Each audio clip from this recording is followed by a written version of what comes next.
Hello, everyone. If you're just coming in, it's really great to see you. Thanks for making time.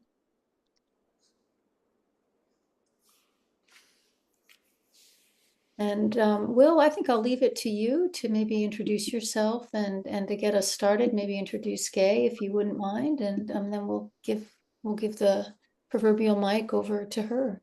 Absolutely. All right. Well, first and foremost, I wanted to reiterate Marianne's welcome to all of you. I'm Will Thomas. I'm the moderator of Diocesan Council, and we're very honored to have you all here tonight.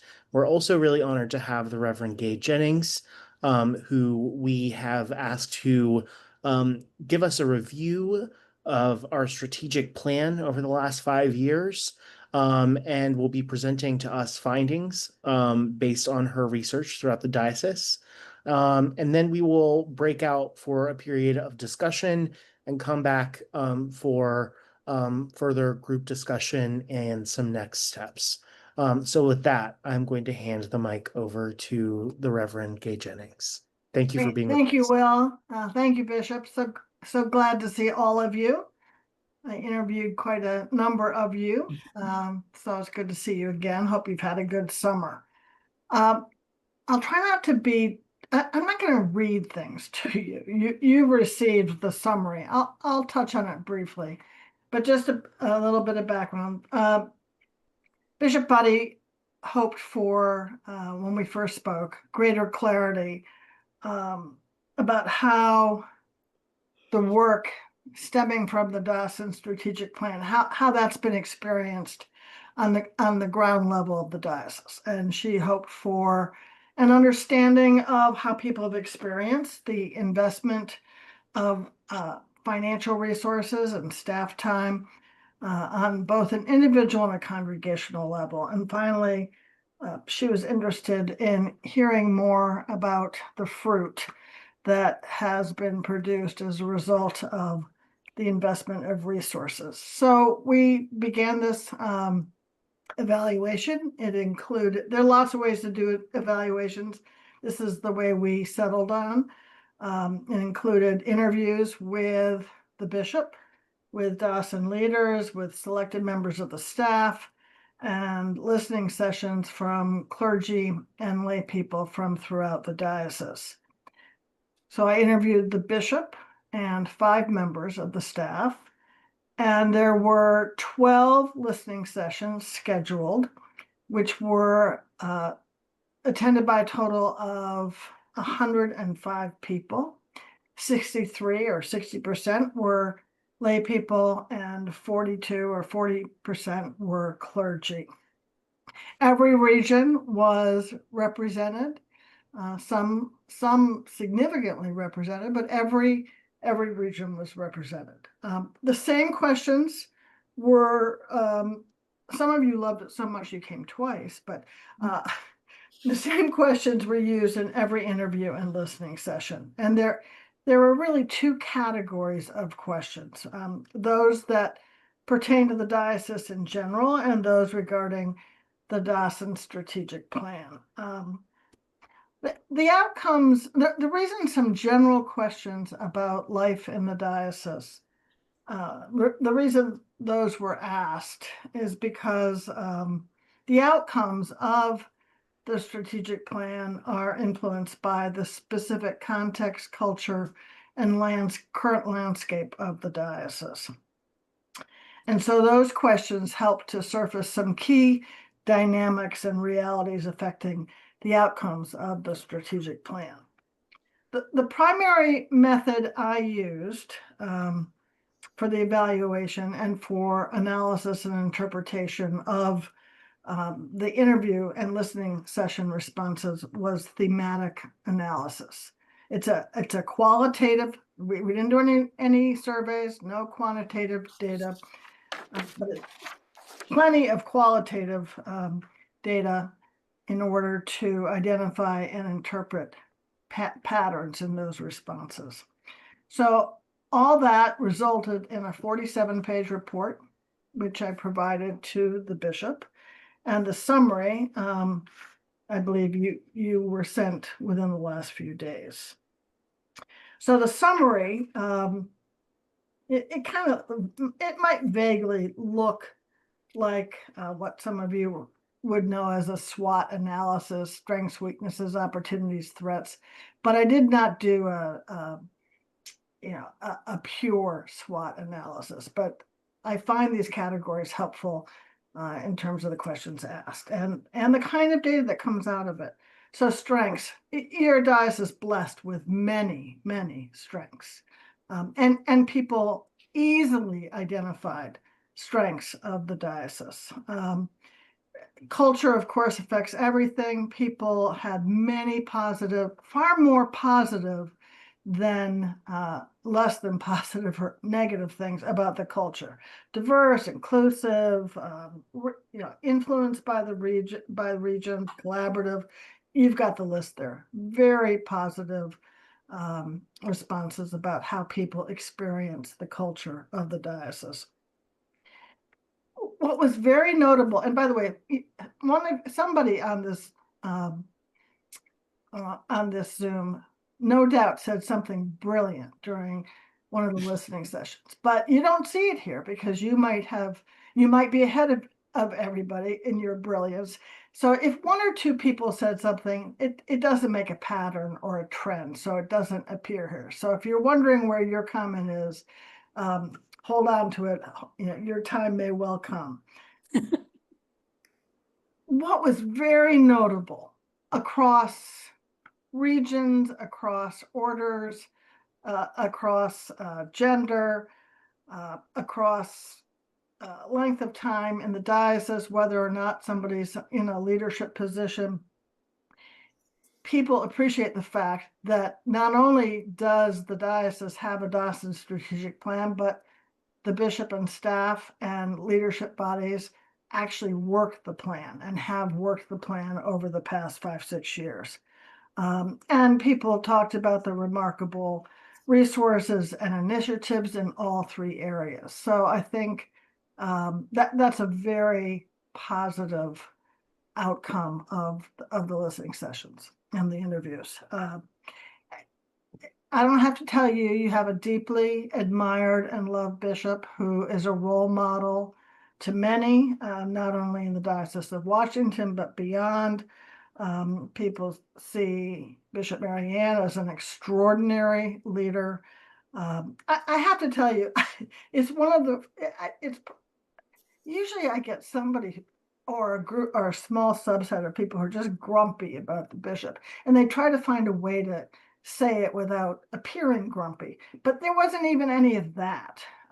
So that's a real strength of the diocese, that there is a bishop people admire, respect, and appreciate. Wow, your diocese has a deep commitment to equity and justice, accompanied by active involvement.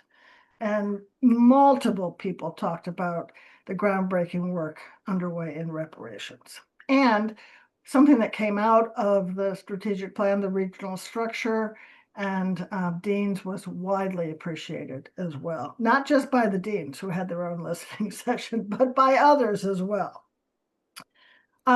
Areas needing attention, which I kind of like better than weaknesses, but areas that could use more attention.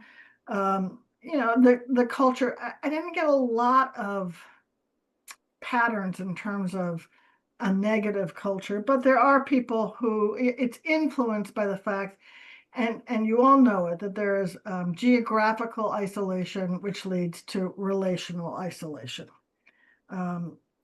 Nobody blamed anybody for that. It's just a fact of life that the diocese has a geographical spread that is challenging at times. There's some, not a lot, but enough to mention it. There's some challenges related to issues of diversity, and some people experience the diocese. It's hard to enter in terms of perhaps particularly leadership. Every review I do with or evaluation, people want to know more. They want more information. it wasn't the same thing amongst people. It was various things that people find challenging. And it wasn't negatively addressed to staff per se. It was, people also took responsibility that they could be better communicators, especially between parishes and within regions. But people, there's a list, I don't need to go into it, but various aspects of communication, people want to know what's happening, what's going on. People also say that they wish that there was more collaboration, networking, sharing, resourcing, and it's all about capacity. It's all about building capacity and reducing isolation. There were concerns, and I know you have some questions about that in the breakout, about financial stability, sustainability, and dwindling resources. People in congregations are worried about what's going to happen and what's going to happen to our parish, and how are we going to, especially small ones, especially rural, some urban, but how are we going to, how will we be here for our children and grandchildren and our neighborhoods? Opportunities, too huge. I mean, usually I put 3, 4, 5. There was so much agreement on these 2 opportunities that I put the 2 only. And one is to continue to persist, to continue to focus on resourcing congregations in a variety of ways. And there's a list there. I don't need to read it to you. You can read it. But people really love their own congregations. They say they want to get to know other congregations, and they are looking for ways to continue to strengthen congregations, and are very appreciative of the resources provided through the strategic plan. Let me just say, in terms of opportunity, the second one is equity and justice. Opportunities, people had lots and lots and lots of ideas about opportunities for individuals, for congregations, for regions, and for the diocese as a whole, in terms of providing especially moral leadership, being a vocal and prophetic community, and addressing structural racism. In terms of the 3 key areas of the Dawson strategic plan, equity and justice, revitalizing congregations, faith and leadership, people could and did speak eloquently about the various resources and initiatives and programs tending our soil. Got A+ marks from, gosh, many people. The School for Christian, what's it called? I'm sorry, I just had a brain freeze. The Faith, school. Christian Well, faith. Faith and leadership. That's right.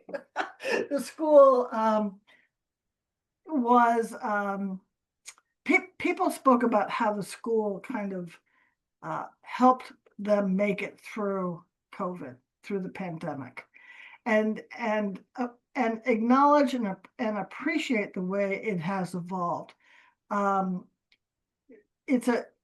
People talked in many different ways about gathering, and of course we were also happy after the pandemic that there were opportunities to gather. The Warden Summit, the various events at the cathedral, the Dawson Confirmation. I've never heard many people compliment Dawson Convention, frankly, in any diocese. People were highly complimentary about, especially this most recent Dawson Convention. So the way it was organized, kudos to you, Andrew. People mentioned you by name frequently. The other thing I should say is I skipped over this by accident. Up under strengths, I talked about the bishop. The diocesan staff, it is widely recognized as hardworking, and people appreciate the kinds of information, resources, and partnership, and I would even say companionship that staff have offered to clergy, to lay leaders, to congregations. Of course, they wish there were more of you. And I'm sure the bishop wishes there were more of you as well.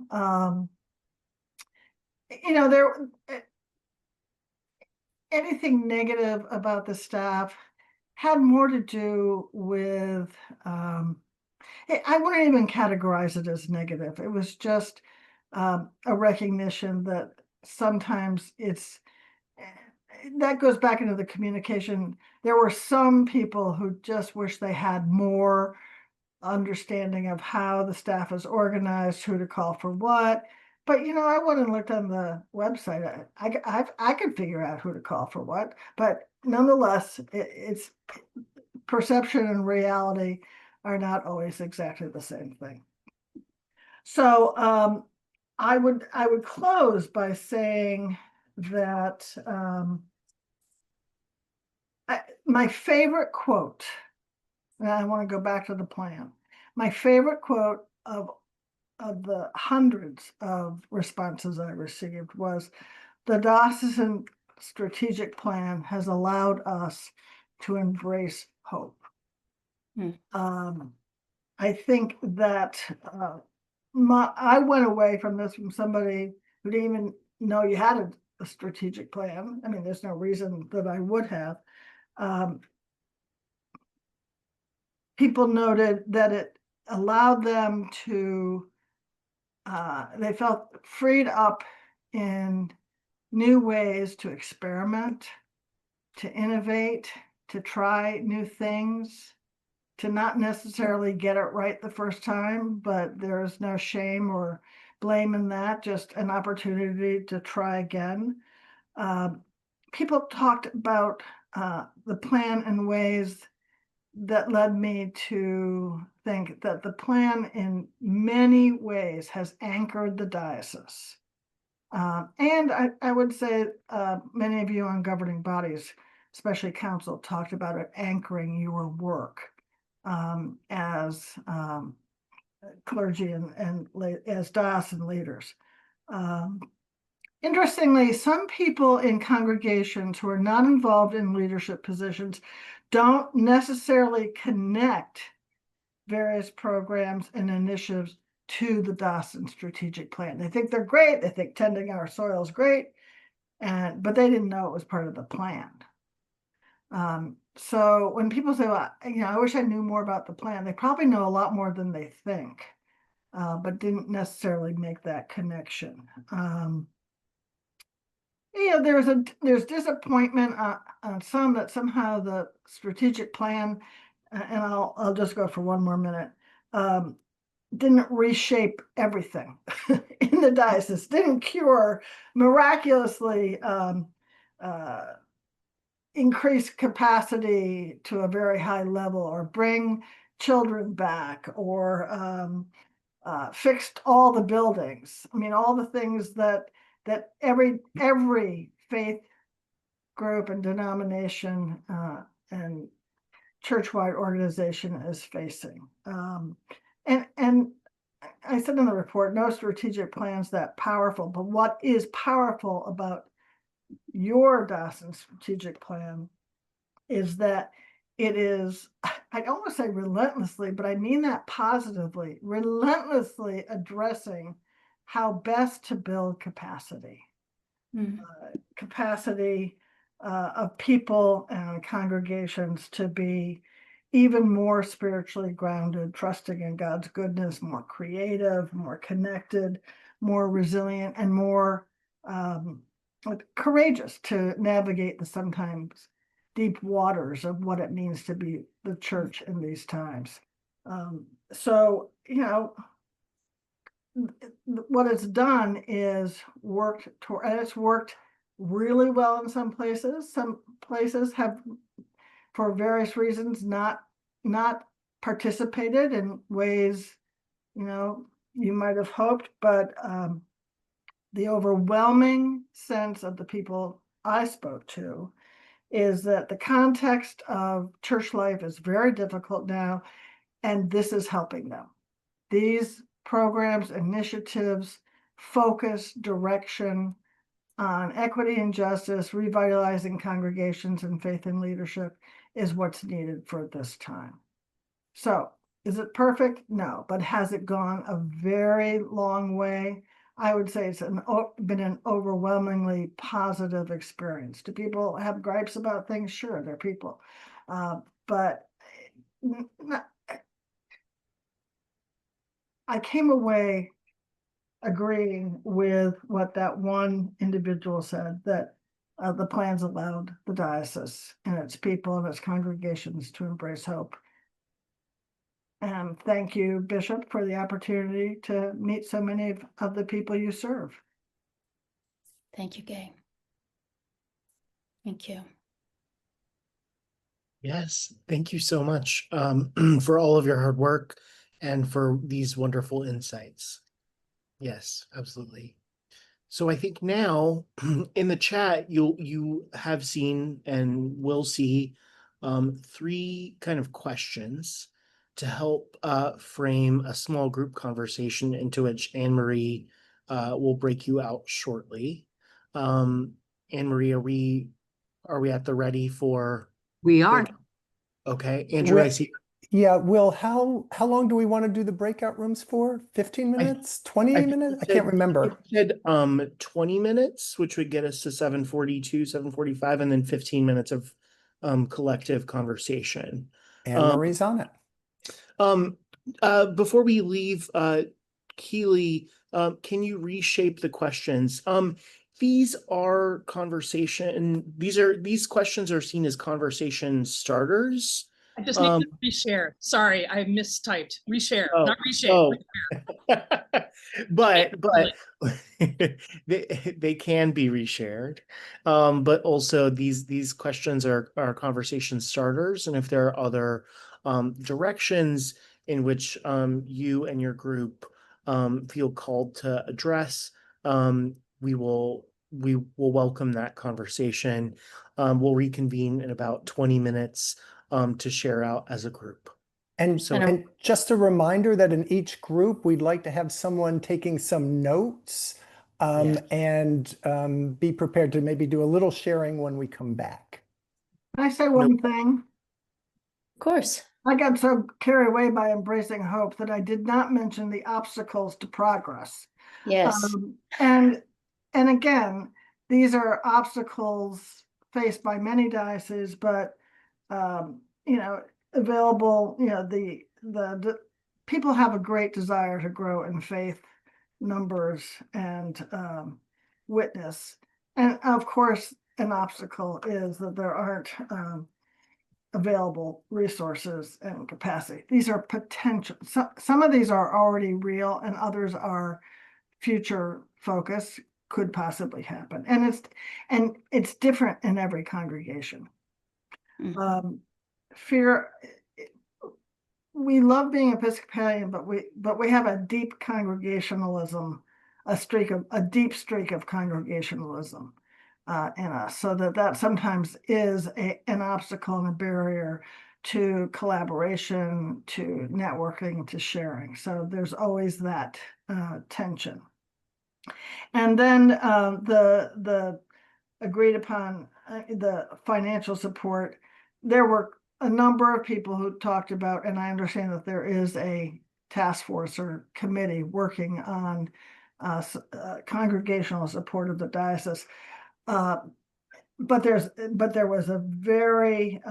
was also significant concern about financial capacity within congregations. So it's not an either or, a both and they impact congregational support impacts